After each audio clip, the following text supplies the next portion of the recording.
Hi guys, good evening to all and welcome back to on YouTube channel Jobs Update Point and this is your friend सागर रैना। सो बात करेंगे यहाँ पे आज IDBI bank की। मैं बता देता हूँ IDBI बैंक में है कुछ रिक्रूटमेंट होने जा रही है। जो रिक्रूटमेंट रहेंगी वो स्पेशलिस्ट कैडर पोस्ट के लिए रहेंगी और सभी की सभी ऑफिसर रैंक की पोस्ट है यहाँ पे। और इस वीडियो के माध्यम से पूरा डिस्कस करेंगे कि क्या एलिजिबिलिटी क्राइटेरिया रहेगा। और स्टार्टिंग डेट जिस तरह आप मेरे डेस्कटॉप में देख ही पा रहे हैं 24 दिसंबर से एप्लीकेशंस जो हैं वो स्टार्ट हो चुकी हैं IDBI बैंक की।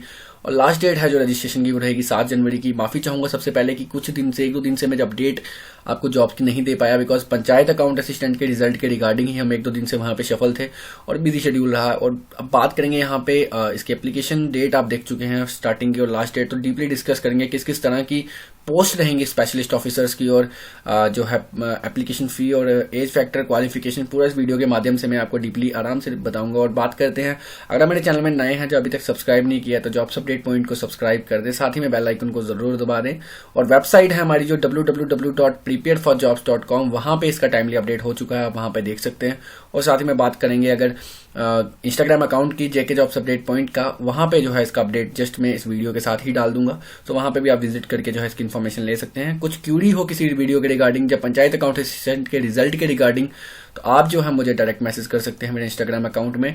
सो बढ़ते हैं वीडियो के साथ आगे और देखते हैं IDBI बैंक में किस तरह की स्पेशलिस्ट कैडर की पोस्ट रहेंगी। तो डेट आप देख चुके हैं मेरे सामने, मैं आपको बता देता हूँ, कुछ नोट यहाँ पे बता दिया गया है कि अगर विदाउट फी आप एप्लीकेशन सबमिट करते हैं तो आपकी एप्लीकेशन है जो वो फाइनली सबमिट नहीं होगी।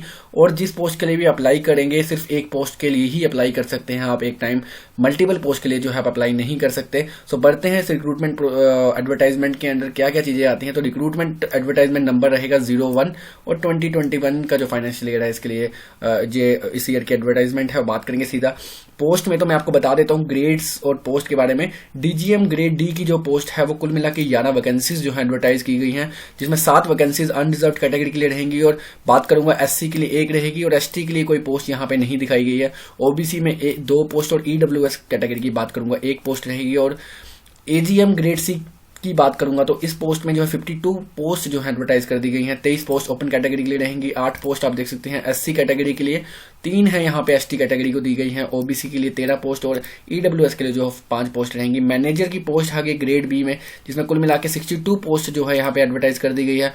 और 27 पोस्ट यहाँ पे आप मेरे सामने देख सकते हैं कि जनरल कैटेगरी के लिए रहेंगी। और साथ में बात करूंगा तो 9 पोस्ट SC कैटेगरी, 4 पोस्ट हैं जो ST कैटेगरी और OBC के लिए 16 पोस्ट और EWS के लिए जो है वो 6 पोस्ट की बाइफर्केशन कर दी गई है, अपने डेस्कटॉप में देख पा रहे हैं।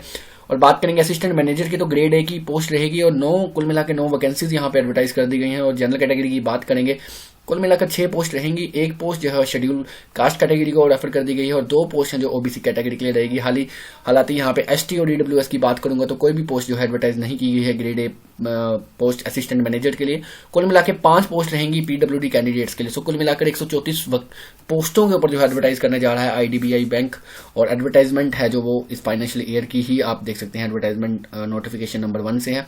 सो बढ़ते हैं आगे और देखते हैं डीपली क्या क्या रहेगा इस क्राइटेरिया को। सो एज, क्वालिफिकेशन, सभी फैक्टर मैं आपको डीपली बताऊंगा, सो वीडियो के साथ एंड तक जरूर बनिएगा। अब बात करते हैं यहाँ पे डिजिटल बैंकिंग पोस्टल कोड है और बात करेंगे यहाँ पे ग्रेड C की जो पोस्ट है AGM की, उसके लिए बता देता हूँ 1 वैकेंसीज यहाँ पे दिखाई गई है, जिसमें एज फैक्टर रहेगा 28 से 40 साल का। और बात करेंगे यहाँ पे क्वालिफिकेशन की तो ग्रेजुएशन अगर आप बैचलर ऑफ इंजीनियरिंग या टेक्नोलॉजी में है, आपके पास इलेक्ट्रॉनिक्स या टेलीकम्युनिकेशन या कंप्यूटर साइंस अगर आपके पास है तो आप जो है अप्लाई कर पाएंगे इस पोस्ट के लिए। या फिर अगर आपके पास ग्रेजुएशन है सिंपल और साथ ही में पोस्ट ग्रेजुएशन यानी MCA कर रखा है आपने, मास्टर्स ऑफ कंप्यूटर एप्लीकेशन, तो आप जो है अप्लाई कर सकते हैं डिजिटल बैंकिंग पोस्ट के लिए। और साथ ही मैं बता दूं मैं आपको कि मिनिमम 7 साल का एक्सपीरियंस आपके पास होना चाहिए एज एन ऑफिसर ग्रेड का, तो आप जो है इस पोस्ट के लिए अप्लाई कर पाएंगे। और डीपली भरते हैं जॉब प्रोफाइल, तो सभी को पता होगा जिसका इतना एक्सपीरियंस रहेगा 7 साल का।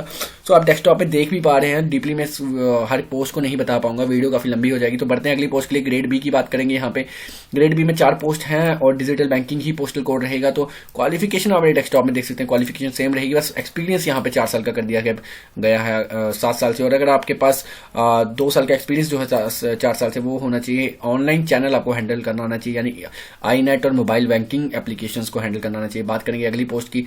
अगली पोस्ट की बात करेंगे तो यहाँ पे ग्रेड सी की पोस्ट रहेगी merchant occurring ME business physical and digital POS IPG, यानी AGM की पोस्ट ही रहेगी। एक पोस्ट यहाँ पे दिखाई गई है बैचलर ऑफ इंजीनियरिंग या टेक्नोलॉजी की डिग्री अगर आपके पास है, या फिर आप रिकॉग्नाइज किसी भी यूनिवर्सिटी से, यानी सिर्फ ओनली ग्रेजुएट है अगर आप किसी यूनिवर्सिटी से, तो आप अप्लाई कर सकते हैं, बट आपके पास 7 साल का एक्सपीरियंस होना अनिवार्य है।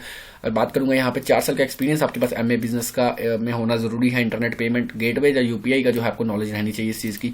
बात करेंगे अगली पोस्ट की, तो ग्रेड सी की ही पोस्ट है बैचलर ऑफ इंजीनियरिंग टेक्नोलॉजी। आप इसमें भी ग्रेजुएशन सिंपल चाहिए, जहां आप इंजीनियरिंग साइड से हो या मास्टर साइड से हो। तो बात करेंगे यहाँ पे 7 साल का एक्सपीरियंस यहाँ पे मेरे डेस्कटॉप में आपको दिख पा रहा है। अगली पोस्ट की बात करेंगे यहाँ पे ग्रेड बी की पोस्ट रहेगी यहाँ पे, और मैनेजर की पोस्ट है, जो 2 पोस्ट रहेंगी। और मिनिमम जो एज है वो 25 ईयर्स और मैक्सिमम 35 ईयर्स का रहेगा। इसके लिए भी आपको जो है सिंपल ग्रेजुएशन चाहिए, बस 4 साल का आपके पास एक्सपीरियंस होना चाहिए। यहाँ पे 2 साल का जो मिनिमम एक्सपीरियंस है वो एटलीस्ट 4 साल से डोमेन नॉलेज में आपके पास जो है एक्सपीरियंस होना चाहिए। बात करेंगे ATM CRM मैनेजर की, तो ग्रेजुएट होना जरूरी है, और साथ ही में 4 साल का एक्सपीरियंस होना चाहिए आपके पास एज ऑफिसर का।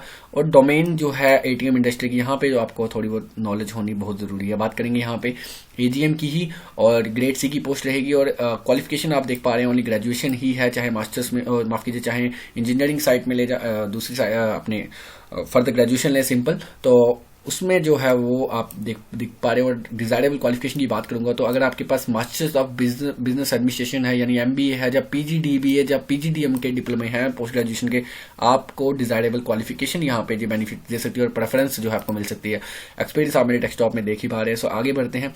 अगली पोस्ट है हमारे पास यहाँ पे pure technical innovation mix of IT and digital banking. तो बता दूं यहाँ पे bachelor of engineering electronics same जो पहली पोस्ट के लिए MCA होते हैं अगर आप, या फिर आपके पास इंजीनियरिंग साइट में टेलीकम्युनिकेशन कंप्यूटर साइंस या इलेक्ट्रॉनिक एंड इलेक्ट्रिकल या इंफॉर्मेशन टेक्नोलॉजी IT की आपके पास डिग्री रहती है, तो आप जो है अप्लाई कर सकते हैं इस पोस्ट के लिए। डेस्कटॉप में आप मेरे सामने एक्सपीरियंस देख ही पा रहे हैं। बात करेंगे यहाँ पे प्योर टेक्नीशियन की, तो यहाँ पे भी सेम क्वालिफिकेशन है और एक्सपीरियंस जो है 4 साल का कर दिया गया है। असिस्टेंट मैनेजर की बात करेंगे तो यहाँ पे आपको सेम ही क्वालिफिकेशन दिख रही है। इंजीनियरिंग साइड में आपके पास इन फील्ड में अगर डिग्री है, या फिर आप मास्टर्स ऑफ कंप्यूटर एप्लीकेशन है, आप अप्लाई कर सकते हैं। और यहाँ पे नील बता दिया गया है एक्सपीरियंस, बट हैविंग मिनिमम 2 साल का आपके पास पोस्ट क्वालिफिकेशन का एक्सपीरियंस होना चाहिए वर्किंग फील्ड पे और बैंकिंग चैनल के साथ। तो बात करेंगे सिक्योरिटी की, तो अगर आपके पास 55% मार्क्स हैं ग्रेजुएशन में, और या फिर अगर आप शेड्यूल कास्ट या शेड्यूल ट्राइब कैटेगरी से बिलोंग करते हैं और 50% मार्क्स अगर आपके पास हैं, तो आप जो हैं वो सिक्योरिटी DGM पोस्ट के लिए जो है एजुकेशन क्वालिफिकेशन से फॉल कर जाएंगे। और बात करेंगे यहाँ पे एज फैक्टर की, तो 35 ईयर से 45 ईयर्स तक एज रहेगी। बात करेंगे यहाँ पे एक्सपीरियंस आप देख सकते हैं प्रेफरेबल का, तो अगर आप कमीशनड ऑफिसर रह चुके हैं, यानी मेजर या कैप्टन रैंक से मिनिमम अगर रिटायर्ड होते हैं इंडियन आर्मी, नेवी या एयरफोर्स से, और मिनिमम 10 साल का कमीशन सर्विस का एक्सपीरियंस है आपके पास, तो आप जो है अप्लाई कर सकते हैं। या फिर आपके पास पैरामिलिट्री फोर्सेज का 10 साल का एक्सपीरियंस है, तो आप अप्लाई कर सकते हैं सिक्योरिटी DGM पोस्ट के लिए। तो और साथ में बात करेंगे सिक्योरिटी मैनेजर की, तो ग्रेजुएशन ओनली 55%, यानी क्राइटेरिया दोनों का सेम से देख सकते हैं अपने डेस्कटॉप में। और उसी तरह से बात करेंगे यहाँ पे सेम ही यहाँ पे रहेगा, बट जो एक्सपीरियंस है वो 4 ईयर का कर दिया गया है यहाँ पे 10 ईयर से।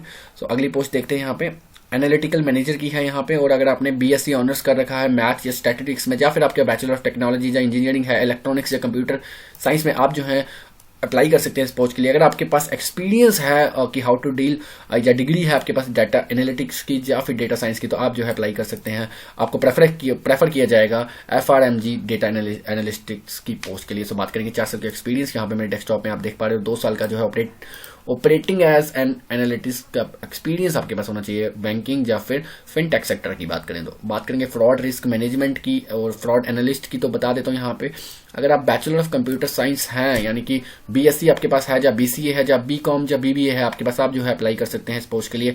प्रेफर उनको किया जाएगा जिनके पास जो है फाइनेंशियली या फिर फ्रॉड क्राइम सर्टिफिकेट आपके पास जो है, अगर आपको पता है कि हाउ टू कैसे बचाया जा सकता है सिस्टम को, तो आप जो है आपको प्रेफर किया जाएगा। 4 साल का एक्सपीरियंस यहाँ पे दिखाया गया है। शेड्यूल है कमर्शियल बैंक का, या फिर आपके पास फिनटेक कंपनी या मैनेजमेंट कंसल्टेंट फर्म में काम किया आपने, और 2 साल का एक्सपीरियंस है फ्रॉड रिस्क मैनेजमेंट का, तो आप जो है अप्लाई कर सकते हैं इस पोस्ट के लिए।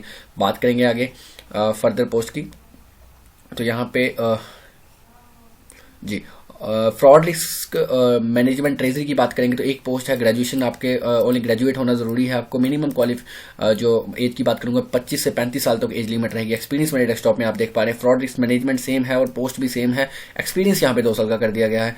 उसी तरह से आप मेरे डेस्कटॉप में देख ही पा रहे हैं जिस तरह की पोस्ट है, कन्वेंशियल मीडिया की पोस्ट है। यहाँ पे अगर आप पोस्ट ग्रेजुएट हैं कम्युनिकेशंस में और 60% मार्क्स है, अगर आप अपनी कैटेगरी के में कैंडिडेट है फॉल कर तो आपके पास 60% मार्क्स हैं, या फिर SC/ST कैटेगरी के कैंडिडेट है 55% मार्क्स हैं, तो आप जो है अप्लाई कर पाएंगे इस पोस्ट के लिए। एक्सपीरियंस आप मेरे डेस्कटॉप में देख ही पा रहे हैं, 10 ईयर्स का एक्सपीरियंस। यहाँ पे कम्युनिकेशन स्किल्स आपके पास बेटर होने चाहिए। बात करेंगे सोशल डिजिटल मीडिया की, तो पोस्ट ग्रेजुएट होना जरूरी है कम्युनिकेशन में, सेम क्वालिफिकेशन यहाँ पे आप मेरे डेस्कटॉप में देख पा रहे हैं, और 10 साल का जो है एक्सपीरियंस यहाँ पे दिखाया गया है।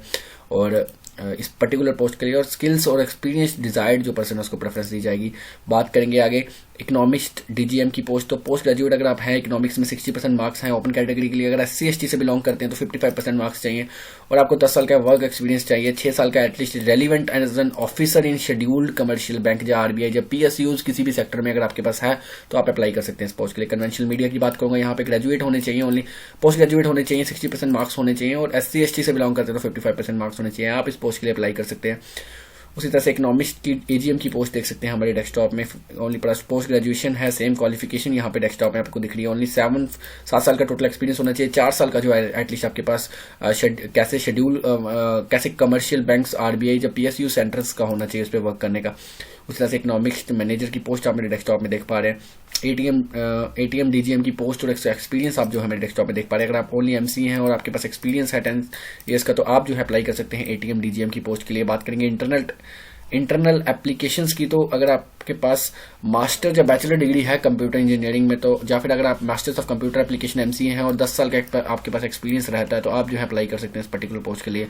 बात करेंगे वेंडर मैनेजमेंट की, तो फुल टाइम कोर्स होना चाहिए, यानी कि क्वालिफिकेशन आपके पास होना चाहिए ग्रेजुएट, जब मास्टर्स अगर आपके पास है कंप्यूटर एप्लीकेशन में आप अप्लाई कर सकते हैं इस पर्टिकुलर पोस्ट के लिए। उस तरह से कोर बैंकिंग का भी आप मेरे डेस्कटॉप में देख ही पा रहे हैं। बात करेंगे डिमांड मैनेजमेंट की, तो यहाँ पे फुल टाइम कोर्स मैनेजमेंट आपके पास मास्टर्स रहता है, अगर आप मास्टर्स ऑफ कंप्यूटर एप्लीकेशन है या फिर बैचलर डिग्री आपके पास है तो आप अप्लाई कर सकते हैं पर्टिकुलर पोस्ट के लिए। और ATM AGM देखिए क्वालिफिकेशन ऑल द एडवर्टाइजमेंट बहुत ही सेम है, बोरिंग हो रहा है बीच में, तो बात करूंगा यहाँ पे कि क्वालिफिकेशन सेम है, एक्सपीरियंस यहाँ पे मेन जो है वो यहाँ दिखाया गया है। तो बैंकिंग सेक्टर्स में जितने भी पर्सन ने काम कर रखा है उनके लिए ज्यादा बेनिफिट होने वाला है यहाँ पे इस पोस्ट में। अप्लाई कर सकते हैं, और PDF का लिंक है जो मैं अपनी वीडियो की डिस्क्रिप्शन में दे दूंगा, आप वहां से पढ़कर जो है आपको बेटर सूटेबल पोस्ट लगेगी आप उसके लिए अप्लाई करें। तो मिनिमम क्वालिफिकेशन की बात करें तो जो ग्रेजुएशन है जो वो मिनिमम क्वालिफिकेशन रहेगी, और मैक्सिमम पोस्ट है जो वो मास्टर्स ऑफ कंप्यूटर एप्लीकेशन या फिर इंजीनियरिंग ब्रांच के जो कैंडिडेट्स उनके लिए रहेगी।